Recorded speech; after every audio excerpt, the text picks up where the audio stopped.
Ipinasinayaan ni Pangulong Ferdinand R. Marcos Jr. ang paglulunsad ng Bawat Bayan Makikinabang program sa Makati at Mandaluyong City. Kabilang sa mga serbisyong hatid ng programa ang tulong para sa bawat barangay at presidential scholars. Yan ang ulat ni Clazel Pardilla.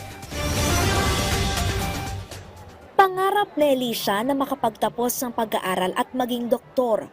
Pero aminado siyang sa hirap ng buhay at dami ng bayarin, hindi ito madaling abutin. Bilang isang medical professional, mahal po talaga yung research. Ngayon po, minimum po namin for research alone is around 35,000. Kung ma-publish pa po, siguradong masaangat pa po. Para tulungan ang mga tulad ni Elisha na makapagtapos sa pag-aaral sa ilalim ng Bawat Bayan Makikinabang program na mahagi si Pangulong Ferdinand R. Marcos Jr. ng tig-200,000 pisong tulong sa 23 barangay sa Makati City. Kalahati ng pondo nakalaan sa Presidential Scholarship. Nakatanggap ng tig-20,000 piso ang bawat scholar. Kaya ang pangarap na Elisha na makapagtapos. Sobrang lapit na po. Konting-konting tulak na lang po para po sa sarili, sa bayan at sa pamilya po. Ito yung tulong para naman makapag-graduate yung ating mga kabataan. Dahil napakahalaga na magkaroon kayo ng magandang pinag-aralan. Malaki naman ang pasalamat ng bawat barangay na nakatanggap ng tig-100,000 piso na Social Civics Project Fund. Gagamitin ito pambili ng kanilang patrol vehicle, generator, water pump pangontra sa baha at mga CCTV. For security monitoring, para na din po sa mga playbacks kung mayroong mga insidente nangyari. Kay Pangulong Marcos po, maraming salamat po sa inyong tulong. Sabi ni Pangulong Marcos, layo nitong mapalakas ang kapasidad ng mga lokal na pamahalaan. Imbis na ang national government ang gumagamit at nag-implement, kako, baba na lang natin sa local government.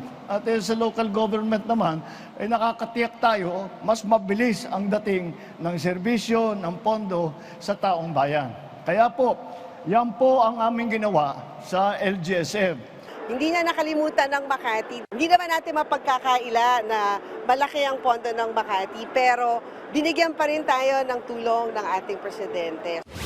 At para masigurong walang pamilyang magugutom, higit 13,500 ang nabenepisyohan ng tig-10 kilong bigas na personal na iniabot ni Pangulong Marcos. Importante po yun, lalo na ngayon mahirap ang buhay at mahirap ang biyahe. Malaking bagay na po yung bigas na binibigay ni BBM. Ang talagang pangarap ko ay masabi natin na wala ng Pilipino ng gutom. Kaya sinabay natin na kailangan doon sa LGSF yung isang bahagi ron ay gagamitin para dito sa programang ito na pagbibigay ng bigas sa mga nangangailangan. 1,000 sako ng bigas ang ipinagkaloob ni Pangulong Marcos sa mga tricycle at jeepney driver sa Mandaluyong City. Personal ding namahagi ng tig-200,000 pisong pinansyal na tulong ang presidente sa 27 barangay sa lungsod na gagamitin para sa scholarship at proyekto sa kanilang barangay. Upang masigurong nakapaghahatid ng dekalidad at abot kayang serbisyong medikal, binisita ng presidente ang Tejeros Health Center at Mandaluyong Medical Center. Layo ng Pangulong matiyak na naipatutupad ang zero balance billing at nakababawas ng bayarin sa ospital ang mga pasyente sa tulong ng PhilHealth. Clazel Pardilla para sa Pambansang TV sa Bagong Pilipinas.